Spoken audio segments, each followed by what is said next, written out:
மோகம் லக்ஷணம், சாமுத்திரிகா லக்ஷணம்னு இருக்குது பார்த்தீங்களா, அது ரொம்ப முக்கியமான ஒரு ஒரு ஒரு ஒரு சாப்டர். இந்த வந்து ஜோதிட சாஸ்திரத்தில் பார்த்துட்டிங்க அப்படின்னா நிமித்தம்னு சொல்லுவாங்க. ஒரு காரியம் சொல்லும் பொழுது நிமித்தமாக சகுனமாக இருக்கும்.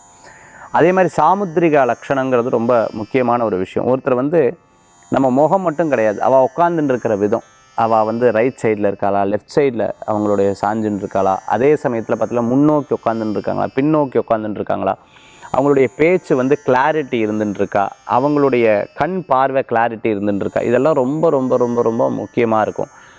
அதே மாதிரி ஒருத்தருக்கு நேரம் சரியில்லைன்னா எப்படி தெரிய வரும், முகத்தில் வந்து பார்த்திங்கன்னா ஷேட் இருக்கும். அதாவது முகத்தில் வந்து அந்த கருப்பான ஷேடு வந்து அவங்க முகத்தில் வருவோம். அவங்க ஃபோட்டோவிலும் நேர்லேயும் பார்த்தா மிகப்பெரிய வித்தியாசம் அவங்களுக்கு தெரியும். நெத்தியில் வந்து ஒரு சுருக்கம் வந்து அவங்களுக்கு கண்டிப்பாக இருக்கும். முக சுருக்கங்கள், நெற்றியில் சுருக்கம். சார் 70 வயசு 80 வயசுக்கு மேலே சுருக்கம் இருக்குது, அதை சொல்லலை.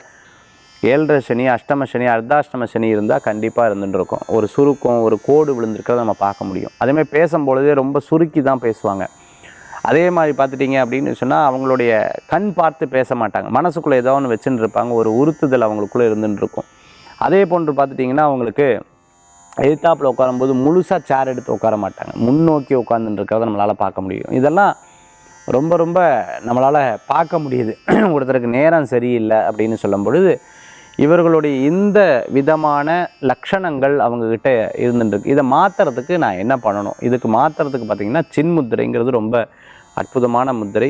அதே மாதிரி பார்த்துட்டிங்கன்னா தினந்தோறும் கோயில்லையோ அல்லது வீட்லேயோ காலையில் ஒரு 10-11 நிமிஷமும் சாயந்தரம் ஒரு 10-11 நிமிஷம் உங்களுக்காக தியானத்துக்கு நீங்கள் செலவு பண்ணணும். உங்களுக்கான ஒரு மந்திரங்கள், இந்த மந்திர தீட்சையை நீங்கள் எடுத்துக்கணும். இந்த நேரம் சரியில்லாத வரைக்கும் மந்திர தீட்சை, அந்த மந்திரத்தை படிக்கணும், பாராயணம் பண்ணணும். மந்திர தீட்சையும் மந்திரங்களும் ஒரு மனிதனுடைய வாழ்க்கையை மாற்றுமான்னா உழைப்போடு சேர்ந்த மந்திரம் நிச்சயமாக மாற்றும். அதனால் நீங்கள் ஏதோ ஒரு பாராயணத்தை படித்து காலையில் தியானம், சாயந்தர தியானத்தை கடைபிடிங்க. நிச்சயமாக உங்கள்கிட்ட இருக்கக்கூடிய அந்த ஒரு பெரிய நெகட்டிவான விஷயங்கள் போயிடும், முகத்தில் நிறைய வித்தியாசம் தெரியும்.